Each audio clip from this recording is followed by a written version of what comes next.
Et voilà, dimanche, c'est politique aborde sa troisième étape. Encore ce 27 mars 2000, ce 27 avril, j'allais dire tout simplement 2025 avec les éditorialistes afin d'opiner sur quelques questions qui ont marqué l'actualité cette semaine précisément au Bénin. Nous allons rester aujourd'hui dimanche. Mes invités en studio sont déjà bien présents ici. Armel Romposo, il est le directeur de publication du magazine Le Souverain. Armel Romposo, bonjour. Bonjour, cher Mathieu Midengoyi. Bonjour à tous les téléspectateurs de iTélé. Merci une fois encore de vous rendre disponible pour nous ce dimanche matin. C'est un plaisir, cher Mathieu. Infiniment merci. Nous allons poursuivre donc notre présentation ici aujourd'hui. Prince Martial Agoli Agbo, il est journaliste au niveau du quotidien, le pays émergent, bien présent avec nous sur ce plateau ce dimanche. Martial Agoli Agbo, bonjour. Bonjour Mathieu Midegoyi, bonjour à tous les téléspectateurs de iTélé. Merci de répondre aussi présent à cette invitation ce dimanche matin, Martial Agoli Agbo. C'est un plaisir. Le palais se porte bien, j'espère. Très bien, surtout que j'ai un souvenir à côté de moi. Merci infiniment. Nous allons poursuivre. Ferdinand Assoba, chef programme Radio Sogema. Il est aussi là avec nous ce matin. Chez CPI, bonjour. Bonjour Mathieu, bonjour à tous les téléspectateurs. Merci de répondre présent à cette invitation. C'est moi.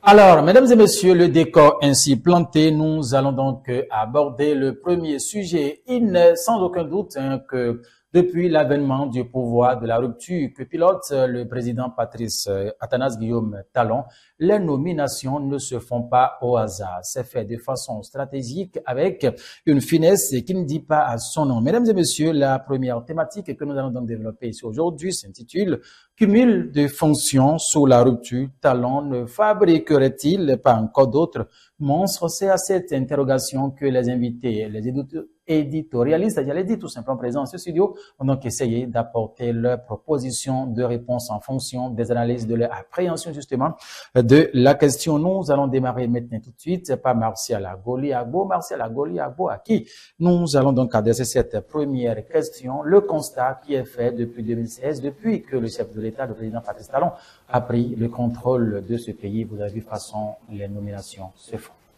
Absolument, vous savez très bien que c'est une particularité pour le président Patrice Talon. Il connaît ses collaborateurs et ce n'est pas la première fois qu'il le fait. Vous vous souvenez que lorsque le ministre Hervé Romain a quitté donc ses fonctions, il a attribué cela donc au ministre du cadre de vie.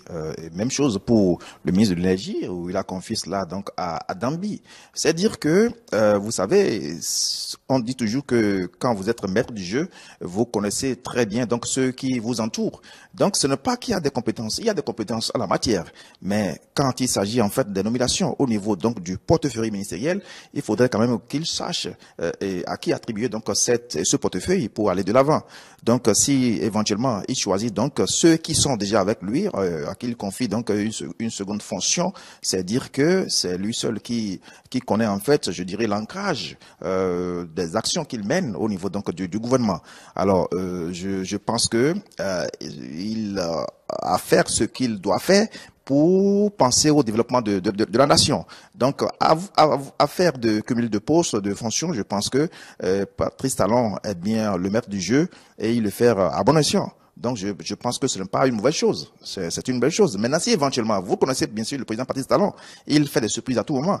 Au moment opportun, vous allez voir qu'il va choisir quelqu'un à la place qu'il faut pour le nommer. Donc, pour le moment, il pense que ce n'est pas encore donc l'heure pour choisir un collaborateur donc pour qui va le côtoyer, mais pour l'heure, il faudrait qu'il choisisse un ancien collaborateur qui est donc à ses côtés pour le porter donc à ce portefeuille. C'est ça qui s'est passé donc au niveau de Toya Fodé et également du préfet du plateau Valais Setongo qui cumule aujourd'hui donc le portefeuille également du préfet du Zou.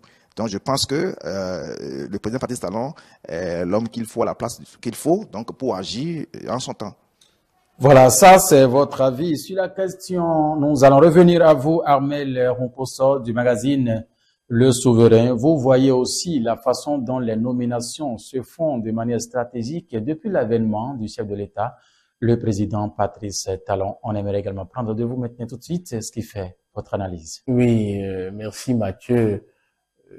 Mon analyse sur le sujet, c'est que c'est un fait que le chef de l'État a fonctionné ainsi, surtout quand il y a vacance de pouvoir quelque part. Je vais dire, ne se précipite pas pour nommer, ou carrément il ne le fait pas comme on l'aurait voulu, comme beaucoup l'auraient voulu. Mais moi, je n'apprécie pas tellement la chose, mais je me dis que d'un autre côté, c'est le chef de l'État nous enseigne aussi une valeur humaine.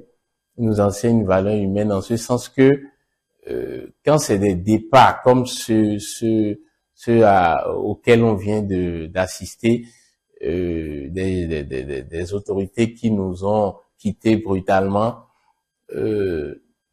il a du mal, je me dis, il a du mal à les remplacer. Et c'est un peu comme, vous savez, en milieu fond, on dit, quand quelqu'un se lève et tu dois te mettre à sa place, on te demande si tu t'attendais déjà à ce qu'il quitte. C'est-à-dire, en fond, on dit, donc, pour dire, est-ce que tu t'attendais à ce qu'il quitte? Donc, le chef de l'État, un peu, je me dis, c'est un hommage qu'il rend à ses collaborateurs. C'est un hommage, il a du mal, on sent, à se départir de ses collaborateurs. Et donc, c'est en ce sens que je vois la chose. Mais c'est que, vous voyez les cas que mon confrère a cités tout à l'heure, il y a des ministères qui ont été, qu'on pouvait cumuler, qu'il a pu cumuler facilement, mais il y a que actuellement le cas, les deux cas actuellement sur la table, c'est-à-dire que c'est des ministères distincts, c'est des préfectures distinctes également. Donc je me dis comment ces ministres pourront être à la fois au four et au moulin. Et le chef de l'État ne manque pas de cadre à ses côtés. Il a beaucoup de réservistes, en griffe, pour faire le job. Mais c'est son choix, de toutes les façons. Comme je le disais, je trouve que c'est un hommage qu'il leur rend, pas forcément à titre posthume. Parce que si je me réfère au cas du ministre Zanaï, par exemple, qui était parti très tôt, qui a démissionné du gouvernement. Le chef de l'État a choisi de laisser le poste vacant. Et je pense, si mes souvenirs sont bons, il a lui-même assuré l'intérim du ministère qui était d'ailleurs délégué à la présidence pendant un bon moment avant de nommer un autre ministre à la Défense. Donc, c'est un hommage. Et c'est peut-être une façon d'assurer pour lui la cohésion gouvernementale. Mais à mon humble avis, je trouve que autrefois, il y a des cas où ce n'est pas forcément, ça ne poserait pas problème. Mais dans ces cas où les ministères sont carrément distincts, je me demande vraiment comment les ministres pourront être au four et au moulin. Et c'est lui qui a ses prérogatives de choisir qui il veut. Tout ce que nous, on doit apprécier à la fin, c'est l'efficacité gouvernementale. Donc, c'est l'arrivée qui compte. Je ne suis pas pour, mais je ne saurais noter, à l'arrivée, on verra si les ministres ont pu, avec son propre management, à l'arrivée, on va les noter. Mais tout de suite, on ne pourrait noter s'ils sont capables de relever les défis ou pas. Nous allons faire goûter sur toute table également à Ferdinand Assogba, chef programme de la radio Sojima, sur la lecture que vous faites de la manière d'abord dont les nominations sont faites depuis l'avènement du chef de l'État, le président Patrice Talon, à la tête du pays. Oui, Mathieu, depuis 2016, oui. Il faut comprendre que le chef de l'État a gardé son équipe. Donc c'est déjà bien qu'il est craintif sur certaines choses. Il se dit, est-ce que quand on va introduire une nouvelle tête, est-ce qu'on ne va pas commencer à zéro? Il y a ces craintes-là. Il est la seule personne il a le pouvoir discrétionnaire de nommer qui il veut. Il a voulu confier un ministère, à quelqu'un qui est déjà là, et il a confiance en cette personne. Il se dit, si on lui confie un ministère, c'est que c'est quelqu'un, on dit il a un adage qui dit, il est mieux de faire avec un diable qu'on maîtrise que de faire avec un ange qu'on n'arrive pas à maîtriser. Donc, du coup, le chef de l'État se dit, si on fait avec quelqu'un qui est là déjà, c'est qu'on est sûr qu'il va marcher là où on lui a dit de marcher. Donc, c'est ça ce que moi je vois. Donc, ça va faire du mal à certaines personnes qui vont se dire, nous sommes cadres là, on ne nous a pas nommés, donc tout ça là. Mais le chef de l'État se dit, surtout que nous allons vers la fin du mandat, ça pose un problème et le chef de l'État doit faire très très attention. Je pense que c'est dans ce sens-là qu'il est en train de marcher. Il se dit, il va falloir essayer donc de tout faire pour ne pas mélanger les choses. Celle à qui on a confié le ministère des enseignements secondaires, techniques et de la formation professionnelle est quelqu'un qui est déjà dans l'appareil étatique, qui est là depuis plusieurs années et qui maîtrise peut-être les rouillages et qui sait comment est-ce qu'il faut se comporter avec le président Patrice Talon et qui sait comment est-ce qu'il faut marcher et pour prendre une décision, quelles sont les portes qu'il faut taper avant de prendre une décision. Je pense que c'est pour ça qu'on lui a confié. C'est bien, et ça sera compliqué, comme l'a dit mon confrère, le ministère des enseignements secondaires, le ministère des Affaires sociales. On peut dire que c'est diamétralement opposé, mais ce n'est pas impossible. C'est difficile, mais ce n'est pas impossible. Le chef de l'État a voulu faire avec ce qu'il maîtrise. L'autre chose, quand on prend les deux préfectures, quand nous prenons la préfecture peut-être du plateau, qui peut-être en haut là-bas, je ne sais pas, qui est collé à la préfecture, au département. Quand on prend le département du Plateau, je ne sais pas si c'est collé au département donc du Zou. Donc du coup, si le préfet qui est déjà là depuis, il sait, pour prendre une décision préfectorale, qu'est-ce qu'il faut faire avant de prendre cette décision. Et on lui a confié, je pense qu'il va gérer, il n'y a pas de problème. Le chef de l'État est en train de faire avec ce qu'il maîtrise pour qu'il n'y ait pas une fin de mandat compliquée pour lui. Et je pense que c'est stratégique ce qu'il est en train de faire. Ce n'est pas donné à tout le monde. Il fait du conservatisme, puisque ceux qui sont là avec lui, il veut faire avec ceux-là et être sûr. Et même s'il est en train de dormir, il saura que lui, là, j'ai confiance en lui et rien ne va se passer. Je pense que c'est ça. C'est ça, votre lecture. Martial voulait justement compléter quelque chose rapidement sur cette question. Oui, par rapport à l'inquiétude de Hamel, mais oui. Dites-vous, ce n'est pas le ministre qui fait le travail. C'est le secrétaire général du ministère qui est l'épine dorsale, en fait. Voyez-vous, donc même si éventuellement on a confié cette tâche en fait à Toya Fodé, rassurez-vous, c'est le secrétaire général du ministère de l'enseignement secondaire, de la formation technique professionnelle qui fait beaucoup plus de travail. C'est là où repose en fait le travail techniquement. Voyez-vous, donc même si on lui confie, je dirais c'est vrai, c'est diamétralement opposé, mais certes, le travail technique se fera par le secrétaire général du ministère. C'est pas pour dire que souvent, quand vous voyez, même dans d'autres pays, lorsqu'on dissout le gouvernement, mais on laisse toujours, en fait, le secrétaire général du ministère gérer jusqu'à un moment où on nomme le ministre. Donc, vous n'avez pas à vous inquiéter à ce niveau-là.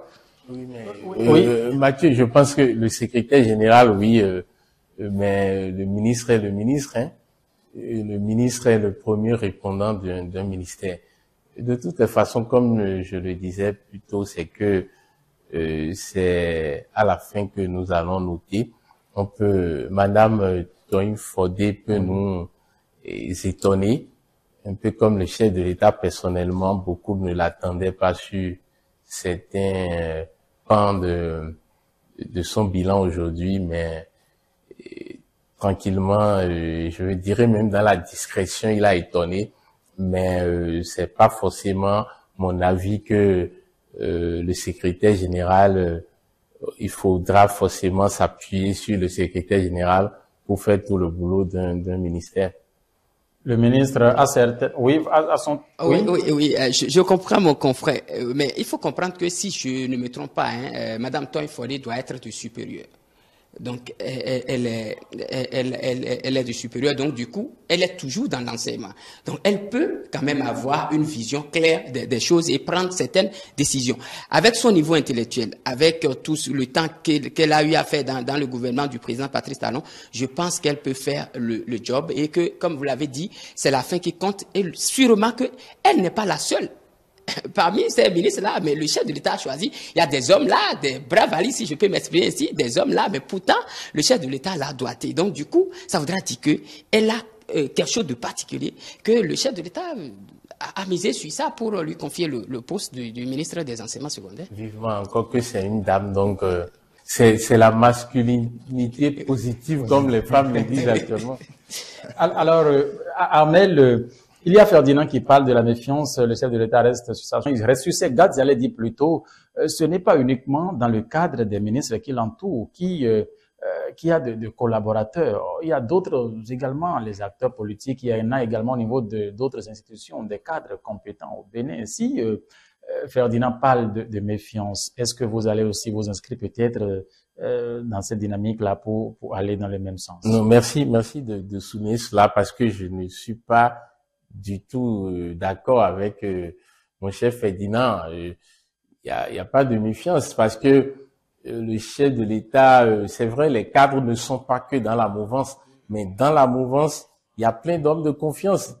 Et je sais que il y a beaucoup qui veulent aussi goûter au privilège. Il y a beaucoup qui ont envie d'être proches de lui. Mais il a sa méthode et la méthode produit des résultats que nous voyons. Mais s'il faut, puisque nul n'est indispensable, à des moments donnés, si il faut réellement puiser dans l'existant, il faut le faire pour mettre de la joie au cœur à ceux qui attendaient. Et je note que les départs n'étaient pas du tout attendus, vous voyez. Et moi, je le comprends. Je le vois plus dans une posture humaine et d'un chef qui brutalement apprend le départ de ses collaborateurs et les remplacer tout de suite comme ça.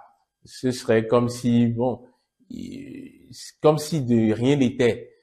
Mais puisque on parle on parle à l'échelle étatique, oui, et que ceux qui ont envie d'exercer le job, ils n'en manquent pas. Vous n'allez pas me dire le contraire.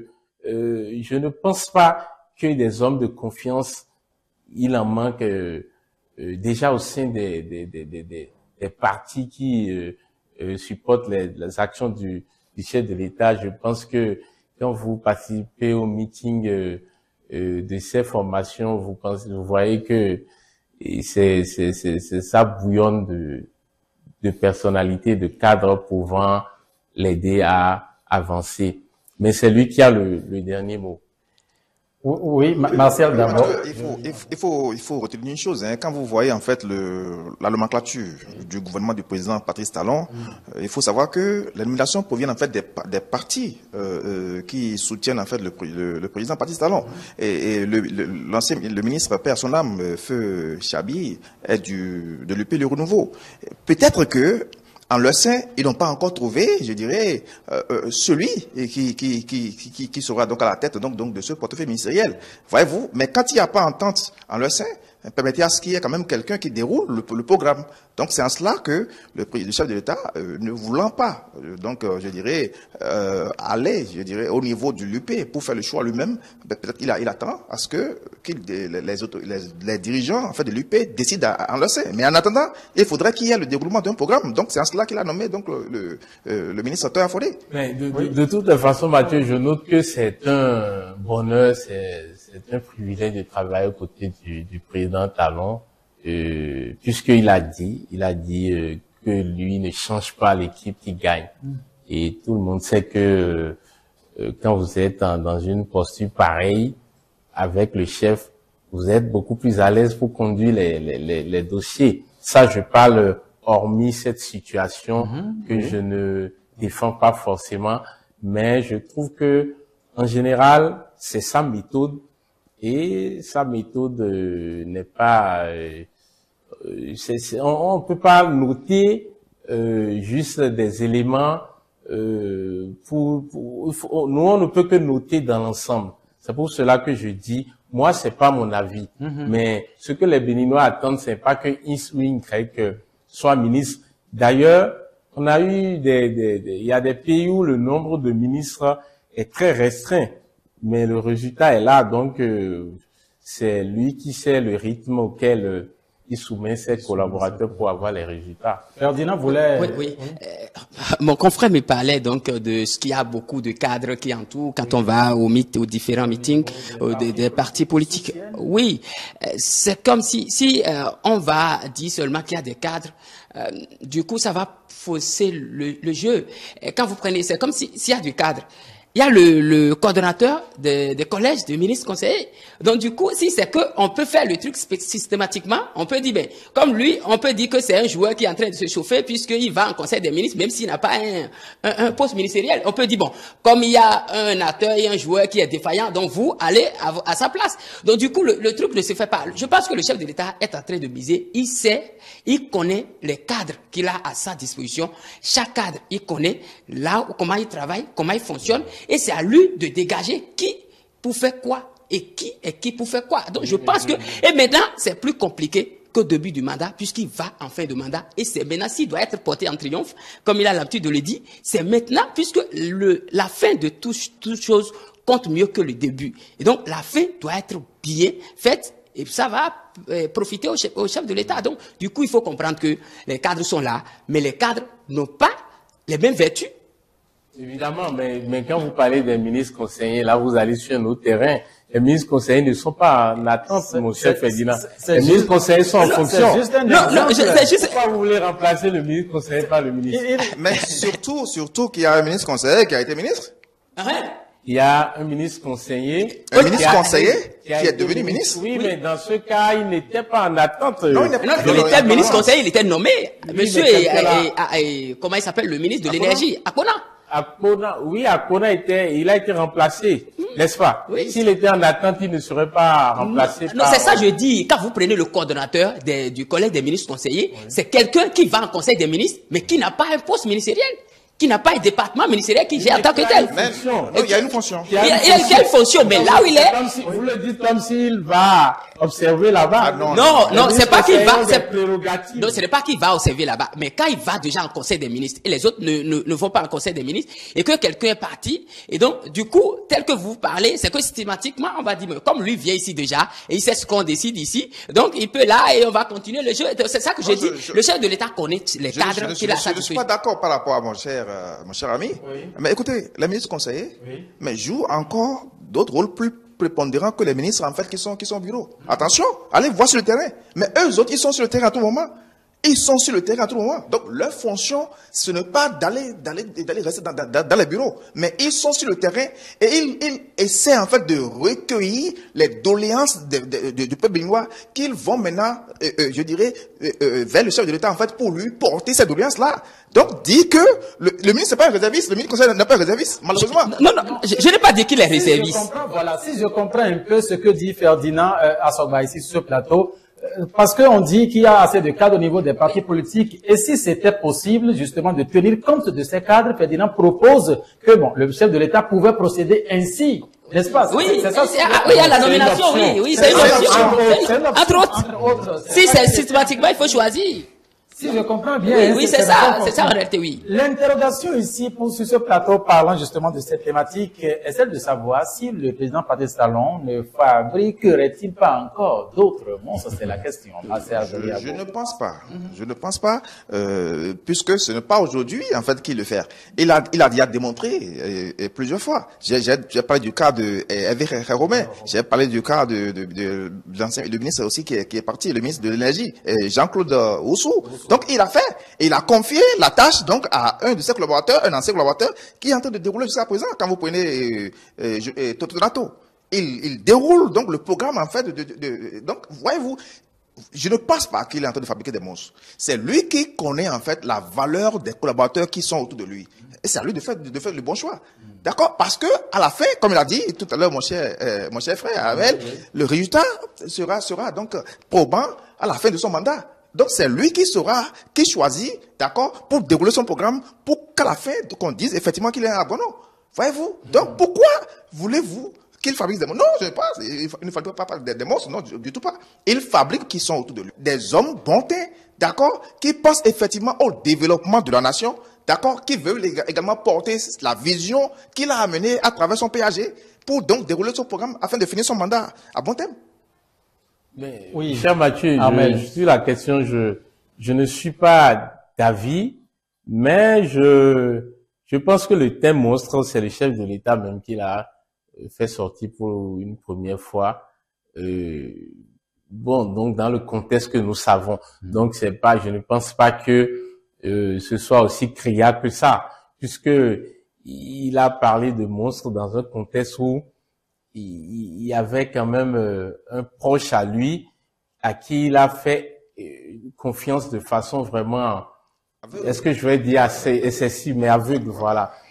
Et donc c'est pas la même chose. Ici c'est des collaborateurs, et il y a eu d'autres cas effectivement, même si moi je n'approuve pas la chose sous le format actuel, mais je pense que il ne va pas créer d'autres monstres parce que de l'autre côté, c'est quelqu'un qui était vraiment dans son intimité et il a eu à nous parler de cette intimité-là. Bon, il n'était pas obligé, mais il a expliqué avec, de par sa fonction de chef de l'État, il nous a expliqué les relations qui ont précédé les difficultés qu'ils ont eues. Donc, rassurez-vous, cher Mathieu, je ne pense pas que Madame Tony Fordé deviendra monstre, par exemple. Nous ne sommes même pas en train de pointer le doigt telle nomination sur ce plateau. Oui, fabriquer de monstres, je pense que gérer 2 départements ministériels ne peut pas vous amener à être monstre dans une république où on sait que celui qui est le chef d'orchestre est président. J'ai l'impression que vous focalisez trop non, oui, de Véronique et Tony Fordé. Oui, puisque c'est le chef de l'État qui a fait sortir le mot pour la première fois, celui dont il faisait allusion, je pense que celui-là était au-dessus donc d'un ministre de la République qui, même à qui on confie au moins aux 5 départements ministériels aujourd'hui, lui là il était au-dessus. Et donc du coup, je pense que gérer 2 départements, gérer 2 ministères, cela ne peut pas amener ces personnes à devenir des monstres. Il ne peut pas, et cela ne pourra plus être possible, parce que le chef de l'État, puisque les conséquences éduquent mieux que les conseils, dit-on. Donc, du coup, il a peut-être pris des dispositions, désormais, pour ne pas en fabriquer davantage. Il est beaucoup plus sur ses gardes. Oui, vous allez dans ce sens. Non, absolument. Il a conclu. C'est dire que, écoutez, vous êtes là. Et on vous confie, en fait, vous avez déjà une fonction. On vous confie une nouvelle fonction. Ah là, vous allez être obligé, donc, de sortir d'autres, c'est-à-dire d'autres compétences qui étaient, donc, à l'intérieur, pour éclore votre sens en fait pour donner en fait un type précis à la chose. Mais comment vous voulez que je sois un monstre? Non, parce que il a évoqué un pan. Prenez en fait le cercle. Il y a des hommes, il y a aussi d'autres femmes en fait. Mais pourquoi c'est Toyin Fordé qu'il a choisi pour être ministre? Allez poser la question pour voir. C'est sûr que Patrice Talon a vu en cette dame en fait qu'elle a les compétences, les qualités requises en fait pour occuper ce poste-là qu'il a fait. Voyez-vous? Donc, c'est un plus pour elle. Elle ne peut pas devenir un monstre. Plutôt, elle va accroître, en fait, la qualité éducative des enfants que nous allons produire demain.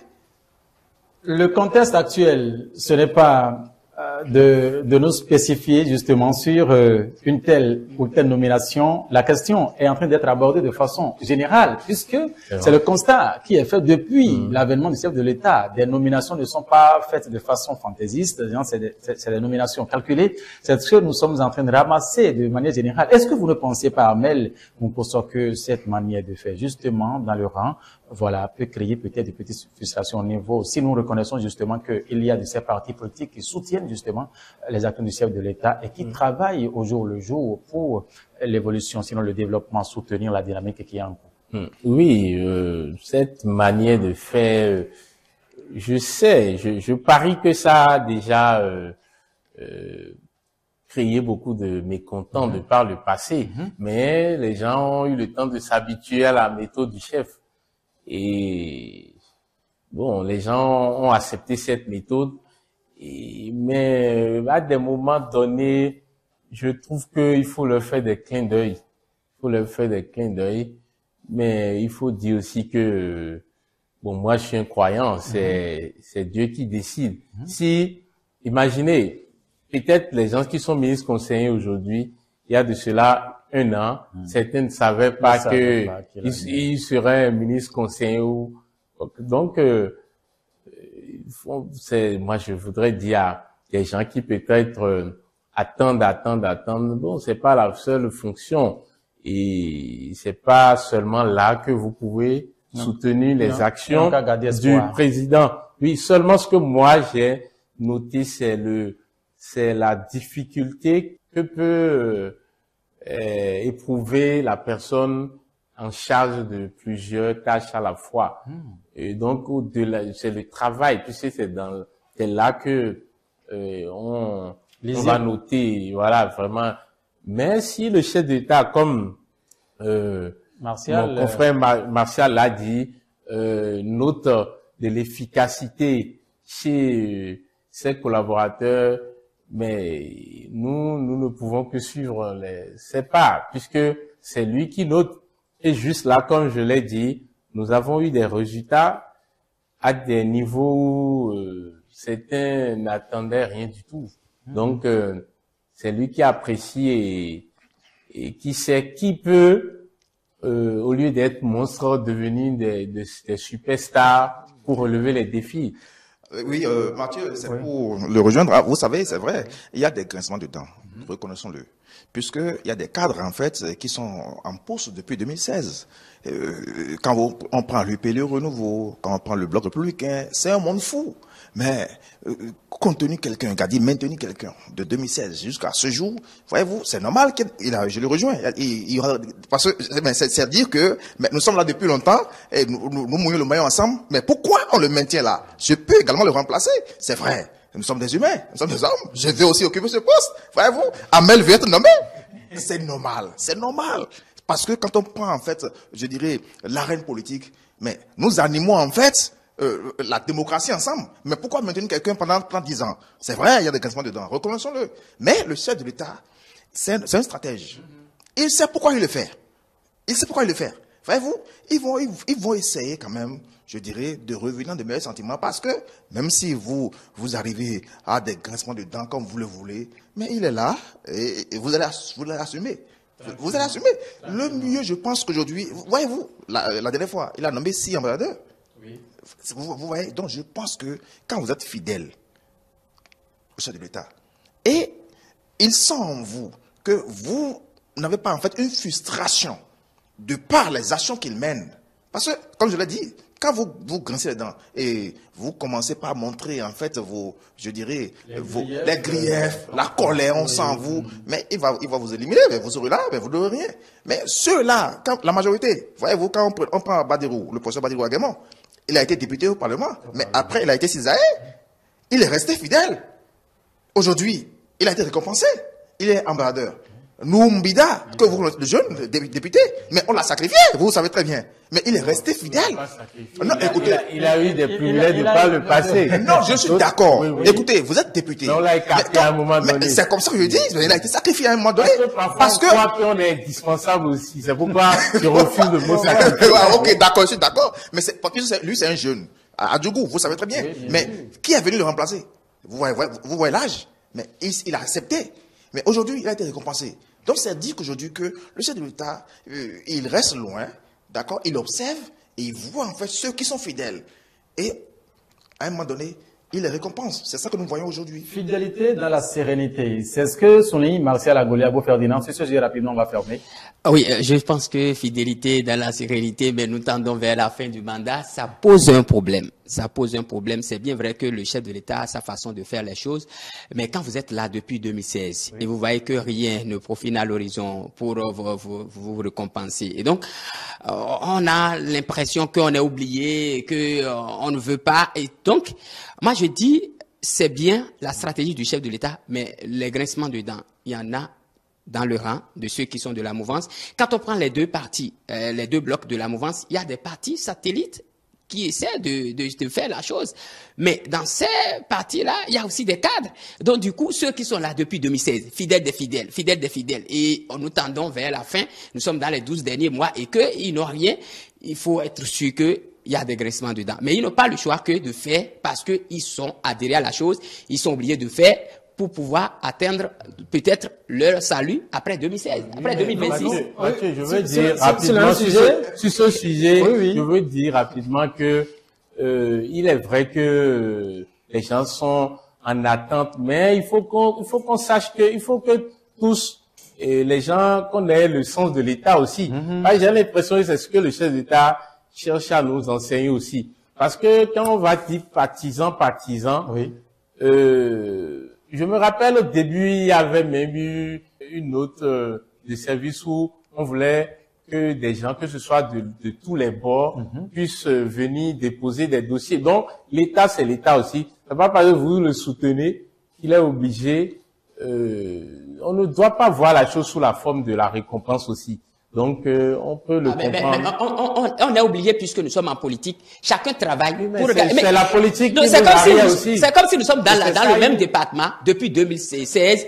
Moi, je travaille, je moule les maillots, je sors l'argent de ma poche. Et donc, vous aussi, vous êtes là. Et vous êtes ministre depuis 2016. Moi, je n'ai même pas un petit poste de conseiller. Et donc, du coup, ça pose un problème. Quand vous êtes à un poste, ça pose un problème. On vous enlève. Et puis, ça devient aussi un... Il y a souci d'efficacité. Amel, faut comprendre. Nous allons passer au deuxième sujet. De ce plateau. Ce dimanche, justement, le Bénin, vient de se doter d'une deuxième zone économique spéciale à Sémékodi. C'est l'une des décisions prises ce mercredi 23 avril 2025 en Conseil des ministres. Une deuxième zone spéciale économique, Martial Agoliabo. Moi, je ne dirais pas deuxième zone. Vous avez dit plutôt première zone.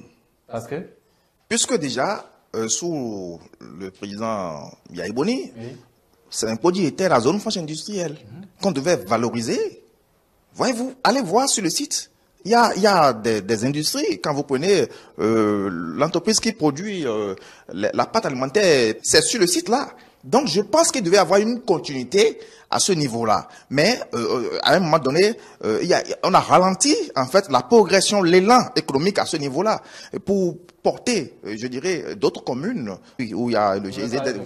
Naturellement, aujourd'hui, quand la vue n'est plus, vous comprenez ce que je dis. Voilà. Donc, maintenant, le chef d'État a compris que, surtout que il y a le pipeline. À ce niveau-là, voyez-vous, où nous avons le pétrole. Donc, c'est normal qu'il pense aujourd'hui quand même à récompenser, à revaloriser la commune de Sémékodi. Donc, c'est une commune en fait qui était déjà, d'accord, porteur d'une croissance économique qu'on a ralentie. Donc, quitte maintenant au chef de l'État de revenir revaloriser en fait maintenant cette commune pour lui donner en fait ce qu'il faut. C'est normal. Donc, quand on dit deuxième zone spéciale, je ne suis pas d'accord par rapport en fait à cette formulation. Naturellement, puisque déjà, Sémékodi a déjà eu la reconnaissance à travers la revalorisation donc économique et quitte aux dirigeants en fait de porter cela. Mais malheureusement, c'est qu'il y avait une régression. Maintenant, on a compris que il faut maintenant revaloriser cela. Donc, on ne peut pas dire deuxième zone spéciale économique, non? Armel, oui. Je viens à vous. Je vais revenir à vous, Ferdinand. On passe à Armel, oui. Bon, cher confrère Martial, bon, il sait de quoi il parle. C'est sûr qu'il était un peu mécontent que peut-être qu'il a juste un attachement pour Sémékodi. Mais c'est bien parce qu'effectivement, on a beaucoup entendu parler de Sémékodi en temps. Et Claude Digué lui a ravi la vedette.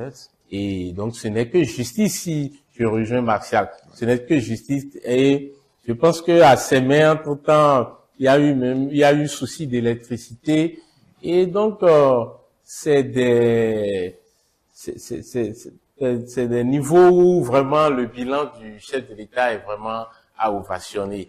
Et nous applaudissons parce que c'est des choses que le Bénin aurait pu faire depuis. Moi, j'ai suivi le chef de l'État lors d'un déplacement pour sa réélection où il parlait du fait que même la zone industrielle qui avait eu entre-temps que il y avait pas d'électricité. Et donc, ils ont su gérer ou bien se soucier des problèmes en amont. Et parce qu'il faut pas aussi qu'on fasse les choses à grand renfort médiatique, non. L'électricité, c'est très important pour faire tourner les machines, l'industrie. Et donc, aujourd'hui, s'ils ont pu décréter cela, c'est parce que l'énergie, sûrement, ils ont pris leur disposition. Et donc, moi, j'encourage vraiment à ce que il y ait cette préparation-là, pour que ça ne s'arrête plus. Parce que l'idée est très belle et je ne vais pas même parler d'idée parce qu'on a déjà vu. Entre-temps, je me rappelle, quand on a des visiteurs, le chef d'État d'alors, la plupart du temps, c'était au projet Songhai que les gens allaient. Absolument. Aujourd'hui, les gens vont à Glodjigbe. C'est une bonne chose. Il faut continuer. Mais je voudrais vraiment que, au-delà du caractère symbolique, que réellement il y ait la production soit vraiment d'un niveau élevé. Et ça passe par vraiment l'implication vraiment du privé. Il faut beaucoup impliquer tout le monde et pas seulement les grands, parce que c'est ça. Moi, personnellement, j'ai échangé avec des confrères, échangé avec l'ex-directeur général de la pièce Gambès, qui nous a expliqué que certains pensent que c'est de l'illusion que lui, il était là. Il y a un jeune qui est venu le voir et qui est allé visiter la zone économique de Glodjigbe et qui a juste vu un besoin. Je pense que ça devait être des papiers à fabriquer et qui s'est mis à l'œuvre et que rapidement, il s'en est sorti. Mais au-delà, certains amis m'ont dit, mais écoute, c'est bon tout ce que le DG a dit, mais combien ce jeune dont il a parlé a forcément de grands moyens pour pouvoir installer. Donc, je raconte cela pour dire que essayons d'impliquer un peu de tout le monde pour que réellement, au-delà du caractère symbolique, oui, aujourd'hui, on ne peut pas dire que totalement, c'est assez, ça permet à notre économie de faire de grands bons. Mais pour le moment, le coton, on a des habits qui sortent de là-bas, même si les Béninois en grand nombre ne l'achètent pas encore, mais c'est le but du jeu. Donc nous encourageons à ce que de grandes industries se mettent en place et même que de petites industries aussi aient de la place. C'est même par exemple, on a des maraîchers, on a beaucoup, il faut aussi leur trouver de la place pour venir vendre leurs produits ou carrément booster la production, voilà, des produits et ne pas seulement, qu'on n'ait pas seulement de grosses industries venant d'ailleurs pour la plupart. Ferdinand Assogba, le gouvernement manifeste son engagement d'hisser le Bénin au rang des pays industrialisés. Oui, c'est normal. Mais quand j'ai appris la nouvelle de la zone de Sémé-Podié, c'est bien comme l'a dit Martial, et il y a déjà une zone franche, zone industrielle, pardon, à Sémé-Podié. Oui. C'est bien. Il faut donc rendre justice, selon mon confrère. Oui. C'est bien, la justice est rendue. Mais moi, je suis inquiet par rapport à une situation. Je comprends le temps qu'on a eu pour faire Glodjigbe. Bon, on parle de Glodjigbe, ce n'est même pas sur le territoire de Glodjigbe. C'est dans la commune de Zé. L'aéroport a une partie dans Glodjigbe, mais toute la zone industrielle, il n'y a même pas 1 mètre dans Abomey-Calavi, par exemple. Les gens ne le savent pas.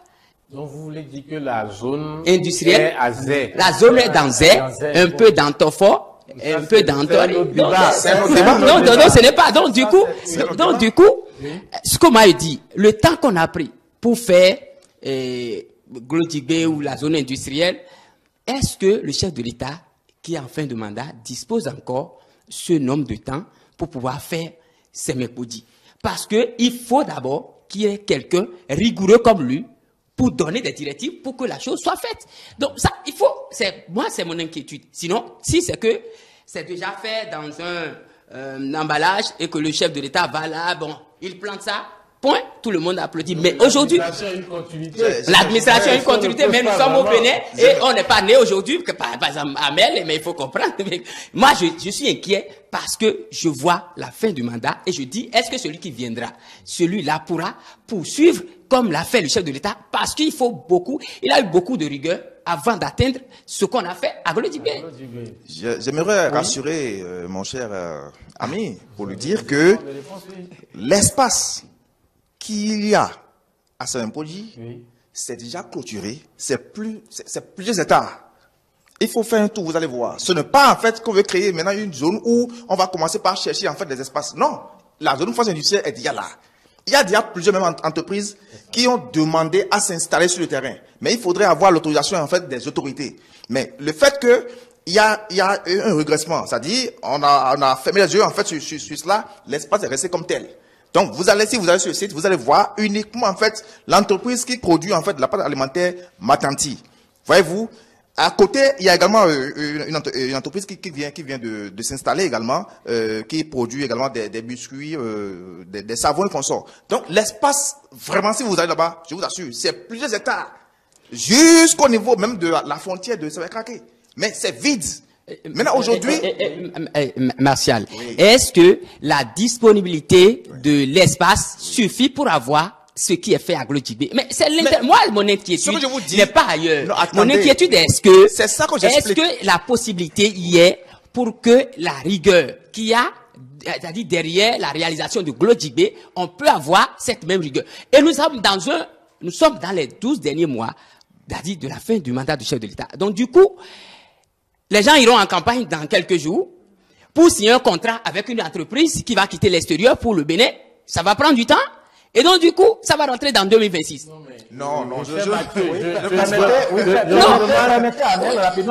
me demande si Mathieu pense que si le chef d'État, tel qu'il le veut maintenant, cède le pouvoir, tous ses acquis vont s'effondrer. Non. Mathieu et chef Ferdinand, permettez-moi, je vais vous dire, l'inquiétude que vous avez est pareille pour Glodjibé. Si on ne peut pas tout au moins sauvegarder ce qu'il a pris du temps pour faire, ça ira à l'eau. Voilà. La même rigueur, si la même rigueur fait défaut à Glodjibé, je vous assure, on va régresser. Et le problème que vous posez est fondamental pour notre pays, puisque tout ce que le président fait aujourd'hui, moi j'aurais voulu que ce soit de tous les camps, que les gens parlent aussi de ces acquis et de comment valoriser, comment pouvoir sauvegarder. Au lieu de, c'est bon d'aller dans les débats liés aux élections, c'est très bien, mais parlons développement, parce que franchement c'est ça qui va révéler plus notre pays.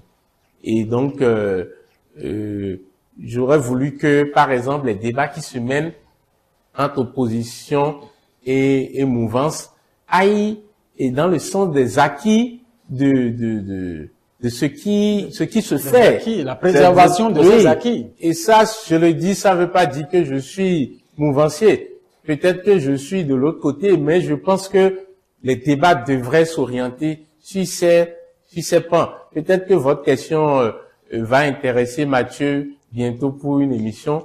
Qui sait? Nous allons revenir. Surtout même que sur le site déjà, il y a l'électrification, il y a tout. Et c'est pour vous dire, pour vous rejoindre, quand vous prenez aujourd'hui, vous achetez voir la maison, vous pouvez, je dis, prendre votre téléphone, d'accord, et vous enregistrer en demandant l'obtention, en fait, je dirais, d'un passeport. Ouais. Vous pouvez demander le casier judiciaire. C'est un acquis. Même si un autre chef d'État arrive, il ne peut quand même pas supprimer cela. C'est des acquis. Donc voilà des choses autour desquelles en fait on peut discuter pour dire en fait que le monsieur il a fait le job. Oui, il a fait le job. Ça Mathieu, je voudrais dire aussi, je voudrais continuer sur là parce que moi, et l'année dernière, moi j'étais dans la sous-région, dans un pays, en Côte d'Ivoire, et je connais un peu la capacité de mon pays. Et donc quand on fait des débats entre grands pays, que par exemple au niveau du numérique, les gens, plusieurs fois j'ai entendu parler du Bénin. On prend carrément le Bénin comme une référence en matière de numérique. J'étais tellement fier. Vous voyez? Donc, effectivement, allons sur ces points-là. Bon, sans oublier ce qui ne va pas. Sans oublier ce qui ne va pas. Je ne pense pas que on aurait déjà,